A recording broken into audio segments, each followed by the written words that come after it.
সমুদ্রের খেলাটা কি এখন পুরো বদলে যাবে? চীন তাদের একবারে নতুন সুপার ক্যারিয়ার ফুজিয়ান পানিতে নামিয়েছেন, আর বিশেষজ্ঞরা বলেছেন এটা হতে পারে বৈশ্বিক শক্তির পালাবদলের সূচনা।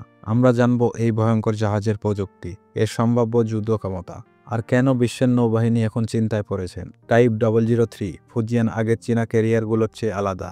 প্রথমবারের মতো এতে এসেছে ক্যাট্রোবাস সিস্টেম, মানে ইলেকট্রোম্যাগনেটিক ক্যাটাপাল্ট, যা প্লেনকে আগের চেয়ে দ্রুত ও ভারী অস্ত্র নিয়ে উঠতে দেবে।